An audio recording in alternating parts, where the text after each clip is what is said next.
Hello and welcome back to Nerd News Today, Toy Fair 2021. We're doing some wrestling figures right now, and joining us on the other side of the screen, as well as the other side of the world, we've got Howie from Wrestling Figure Workshop. Howie, how are you? I'm doing really well, Matthew. Thank you very much for inviting me on to chat to you today. Now, where exactly in the UK are you located? I'm in the south of England. I'm in a place called Bournemouth. It's very southern, and it's we get the wrestling coming through here sometimes, which is great. So we're not completely off the beaten track. So let me ask you the first question I'm asking all of our guests this weekend, and that's what was your favorite toy as a kid growing up? Wow, there's so many. Well, it's got to be. I think just by the fact that I do the things that I do, it's wrestling figures. Generally speaking, the era that I grew up was very much Hasbro Galoob, early '90s. LJNs was the kind of era before I got into action figures. So yeah, it's got to be Hasbro's and Galoobs together. Well, it's a natural connection for you as well because you at Wrestling Figure Workshop are making a lot of championship belts for things, a bunch of different things as well as accessories now for those retro figures, for the Hasbros, for the LJN Galoob stuff, and even now for some of the more modern Mattel retro style figures. So, yeah, let's just jump first before we start talking about the belts too in depth. How did you get interested in making toys and making belts for these figures? Yeah, wow, that's a good question. Wow, it all started 2010, I'd say. I actually saw online pictures of the WCW unreleased Galoob, so like the PN News, the Freebirds. I was blown away by seeing figures that had never been released. I thought, wow, and I wanted them. I was like thinking, man, I'd love to have those figures, and so I thought I can't make those ones, but I could have a go at making my own kind of extended roster of WCW Galoob figures. And so I set about doing that. And there was a little kind of a small community at that point online, I guess, on the what is this? The Ringside Collectibles Forum. I think it's WFigs. That's where I The kind old of W Figs board, yep. started going on there and posting my work, and people enjoyed it. And I love doing it. Like it really, I really got a kick out of kind of coming up with my own custom action figures, and everything that I've done kind of led from that. So I started making action figures and accessories for those, and that's led to kind of doing a predominance of doing more and more accessories, which other people want for their collections now. So let's talk about a few of the things you've got at WFW, and how I first found out about you was because of those Hasbro WWF inspired championship belts. So can you walk us through, I guess, some of the WWF belts that you've done so far? Yeah, certainly. So it did actually all start, believe it or not, with trying to create championship belts for the Galoobs, because I was creating custom Galoob figures. I went about doing designs that would suit them. Now, as you know, the Galoobs came with just the gold belt that they all came with, and so I thought, okay, it makes sense to have a retro style applied to belts for the Galoobs. And so I kind of chose to base my work at that point on the kind of abstracted style that Hasbro used for their single title that came with the ring. And it was in the process of designing the WCW style belts using that kind of aesthetic that it was like a light bulb, a eureka moment. I just went, wow, I really should go about doing the Intercontinental and the tag belts, because there was already a winged eagle that came with the ring. So they were the first belts that I did. So here is Bret the Hitman Hart. Please excuse the picture. This is just a laptop, so it's not going to be the most detailed view, but you can see I've tried to base everything, the aesthetic of the design, the shiny gold, the way it joins on the back. It is a bit different, so I haven't tried to do something that's could be confused with Hasbro's own work, material, product. So it is the WFW kind of style and product. It's just a kind of an extension of what Hasbro had done. And then here's the Nasty Boys with their tag belts. So that was the first release that I did. And yeah, it went well, and straight away people were asking, you should have done the winged eagle as well. I'm thinking, well, at first I would say to people, well, that already exists, I don't know if I should do it. But I thought, well, I'll have a go in my own style. And so I kind of had a go at doing the winged eagle as well to match that collection of 4. So that's where it all began. And since then, I've done variations in colors as well. I can show you those as well if you like. The Ultimate Warrior with the yellow Intercontinental title, and of course Sarge with the purple championship, which he took from the Ultimate Warrior. But I love seeing it on this guy. It's real synonymous with the time period. And then moving on from that, we had the white championship belts.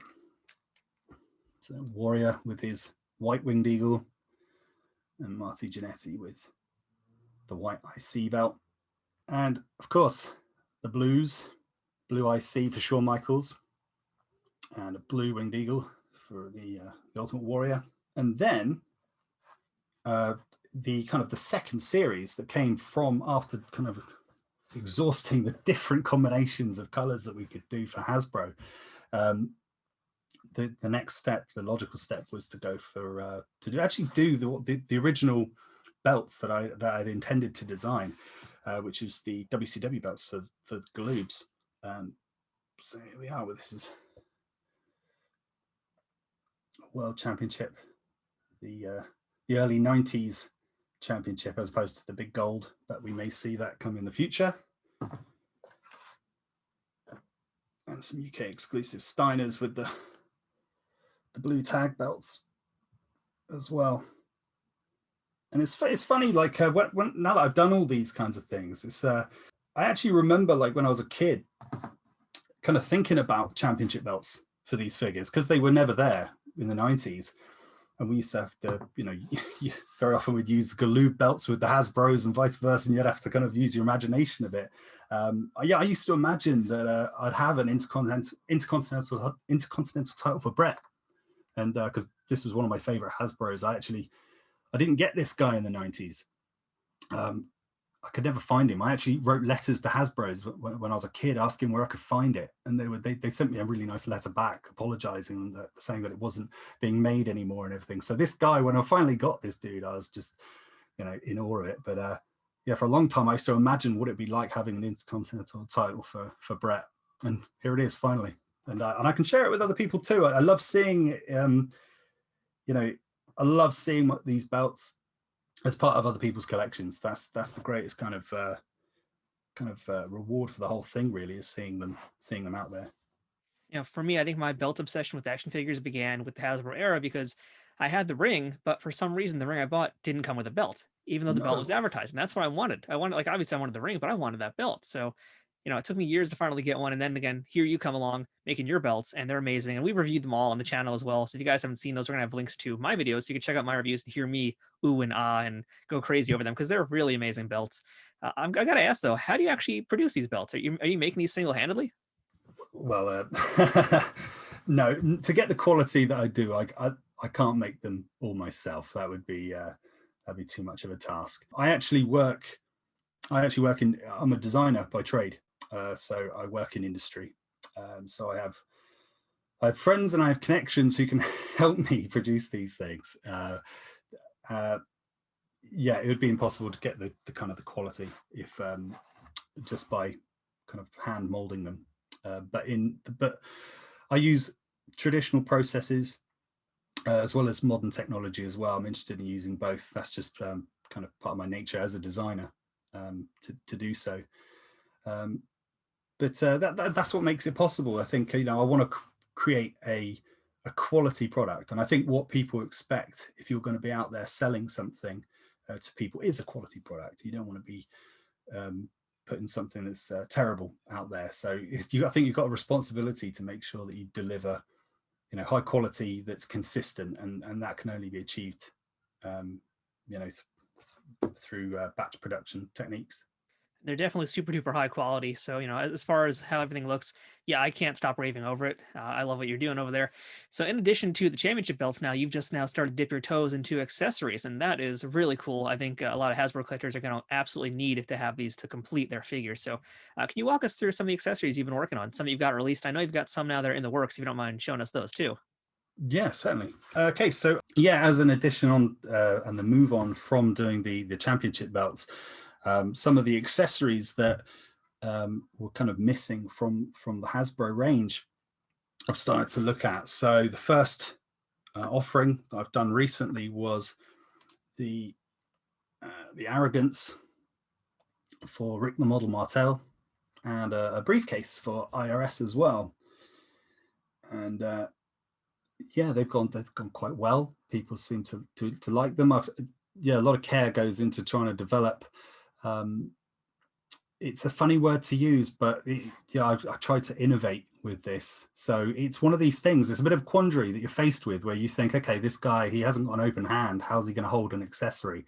How can you do something consistently as well that isn't going to cause problems as well? So when you're producing stuff, you don't want to have problems in the way it's made, or once people get it, you don't want things breaking, and so you've got to have a consistent product. So I think what I've tried to do is attach I've used a small kind of rubber ring that attaches the accessories to their arms, and that allows you to kind of move it around and pose the item, and it looks nice on his arm. But at the end, but rather than have like a big chunky clip on there, which might kind of detract from the overall form of the item. So if you had a big kind of clip on there, it wouldn't really look much like it does in real life. In the pictures, you'd have this kind of big kind of alien object on the end of it. So I've done something a little bit different to something, you know, how can I put it? The Kenner line for Ghostbusters, they had kind of like clips and things like that. Yeah, I wanted to try something different. So that was how I did it with these. They've got these kind of O-rings that they attach onto the figure's arms with. So that was the first series. And then the newest one, I haven't actually quite decided yet which figures or which accessories I'm going to release next. I have an inkling. I have a few that I can show you now. I've actually got one which I haven't shown anybody yet either.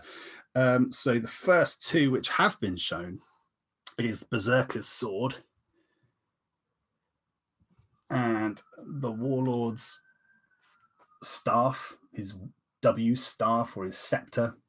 Never really know what to call that one. Those two. So they're on the way. They're going to be the newest ones. And then the last one, this is the exclusive.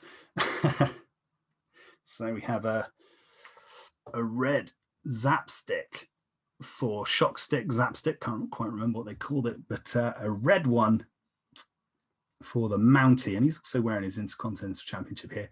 So you can see here I've actually got the black Hasbro one, and then this is the new WFW red shock stick. And now this is modeled on the one which he had later. So I mean, I'm sure you remember his first shock stick was just kind of a slimmer stick that was like red and yellow. The second one was like, he had this big battery pack on it, and it was like a big super shocker. So I've modeled it on that. So it's not offering the exact same kind of approach. It is kind of an upgrade for your Mountie figure. So that's on the way as well. So yeah, I think probably to coincide with when this video goes out there. Well, thank you so much for revealing that, because that looks really awesome. And I was like trying to think like, what accessories can WFW do next? And Mountie stick was one that I kind of thought about, but I was like, oh, but it's just a plain stick. But you've really taken it and actually made it into something that's interesting and based it on basically a revision, I guess you will, or rather an update to what the Mountie had. So that's really cool.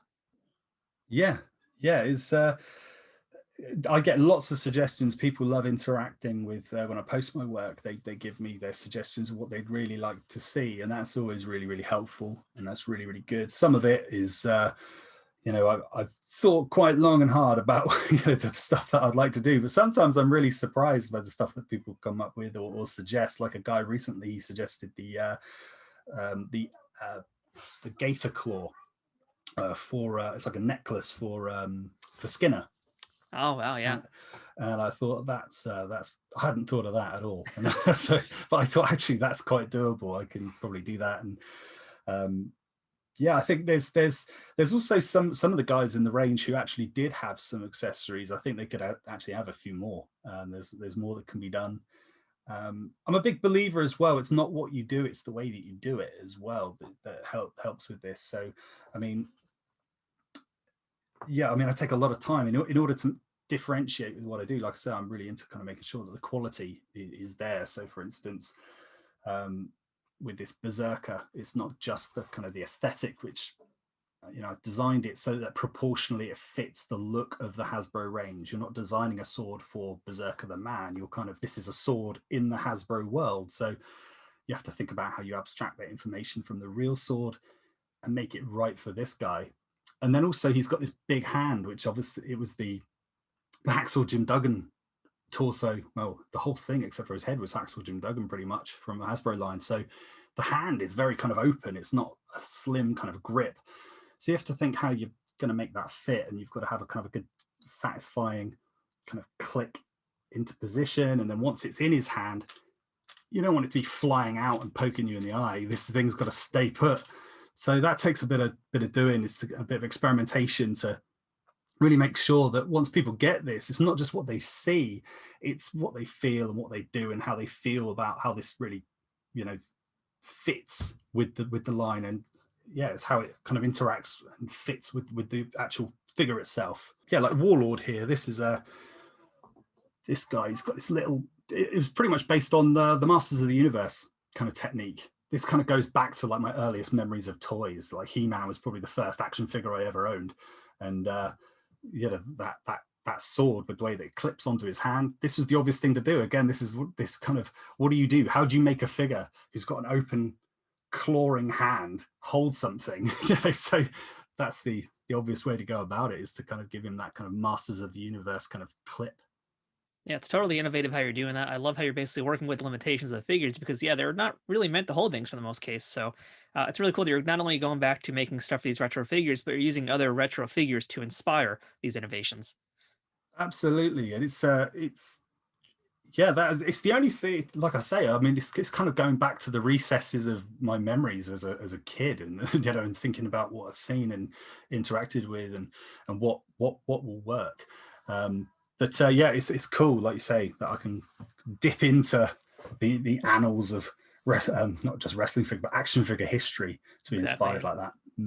And by the way, since you've been showing off that Berserker and you got the sword for him, is a shield a possibility as well? Yep, I can confirm. I've already started working on it. It's just that I actually started the sword. First of all, the sword was going to be on its own. And then lots of people started asking me, are you going to do the shield as well? So I have started. It's just not finished yet. But again, it's this thing of I've got a nice way of attaching it onto his hand. The other hand, which again, look, it's just a fist with a thumb, but yeah, I've got a way that I'm going to attach it. I'm in the process of refining that. So again, it's not always just down to how it looks. I'm happy with the look of the thing. It's just the experimentation behind making sure that once it goes on, you receive it, that you can actually put it onto your figure. It'll stay on the figure. And also, there's tolerances here. I don't want it to damage anything. I don't want people's figures to be damaged by things being too tight when you're trying to clip it on and things like that. So you've got to be kind of careful. And yeah, that is in process. It's on the way. So I've got a few requests maybe for you as well. I got a few ideas maybe I want to throw your way. So we talked about the LJN figures earlier on, the LJN WWF figures, those giant rubber bludgeoning tools. What are the possibilities about you making better belts? Because those belts are okay, but I would love to see your take on a big green belt. That would be amazing to see that, or even the '86 Hogan belt. Absolutely, yeah, I'd love to do that. Maybe further down the line. I mean, I'm working my way through, the kind of the 90s. It would be great at some point to kind of reach back into the 80s for that larger scale. I know that there is a massive following for LJNs as well. People that are really, really passionate in the same way that people are about Hasbro's and Galoobs as well. So yeah, I certainly wouldn't rule that out. I'd love to be able to do more, especially in that direction. And I feel like I know I've put this on your wall a bunch of times, and I know other people have too. What about ECW belt to fit the original San Francisco Toymaker line? Because those belts were pretty decent, but we're missing a few belts from that line too. They actually really stand up now. I think those belts. Yeah, I guess there's only so much I can do at certain times. That's my only limitation. I'd love to do it all. I want to do it like now. Need more Howies out there. I want to do them tomorrow. Yeah, that's the reality of the situation, is that I can only do so much at one time. But I'll work my way through it diligently as best I can to try and bring these things to life in time. Now, are you going to be staying purely retro in the 90s, maybe the 80s as well? Are you going to be staying purely in that era? Or, because we do have those Mattel retro style figures, is there any possibility you might go in the realm of more modern belts to fit those toys? I tend to kind of stay I actually say this sometimes to people. I do say anything is possible at the Wrestling Figure Workshop. It's a bit like that. Anything can happen in the WWF. It's that kind of similar kind of adage. But I don't know. I think I really like kind of catering towards I guess people kind of like me who really like the toys from the past and collect them. And so I like looking for, a lot of the modern figures. Like there are belts for the modern figures, and people do enjoy using those. They use them a lot with the retros.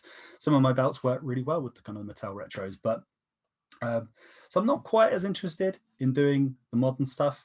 I think I'm probably more likely to go with kind of the 1980s LJNs and the ECWs. And I'm a big fan of I love all wrestling figures. Literally, I can't get enough of all of them. So I've got a bit of everything in my personal collection, literally. So yeah, I'd like to be able to do as much as possible that people want. But the retro stuff really strikes a chord with me. And on that note of your belts fitting other toys, we did check that in our review. So if you guys want to see how those look, we'll have links for my stuff as well. But more importantly, how do we check out your stuff online for folks who are not familiar with WFW? I have an Instagram, which is Wrestling Figure Workshop. I also have a Facebook under the same name. I do have a Twitter, not there as much, but these days Instagram is probably the place where I kind of post the most things most frequently. So yeah, feel free to come and check out what I do and interact and let me know what you'd like to see. Also, I've been meaning to say, actually, anybody who's watching this video, I can do a discount for you. So on my big cartel, so I've got it's WF Workshop.big cartel. If you typed in when you wanted to buy something, if you use the code NERD10, NERD10, you can get a 10% discount from your order. So that's an exclusive for Nerd News Today. Oh, that's amazing. So not only did we get a reveal with the Mountie, but we're also getting a special discount, which I didn't know you were going to do. So really, thank you for that. That's really awesome. So you guys need to check out wfworkshop.bigcartel.com. Put in Nerd10. You will not be disappointed. I mean, the stuff is worth getting no matter what. Even without discount, you should still buy this stuff. I'll keep it on. Let's say I'll keep it on for a couple of months. Let's go for 2 months. I think that's a good amount of time for the Nerd News Today folk to check it out and come and see what I'm doing. And I don't often do discounts as well. It's just I thought this was a really special moment. I'm really, really grateful for being given a platform.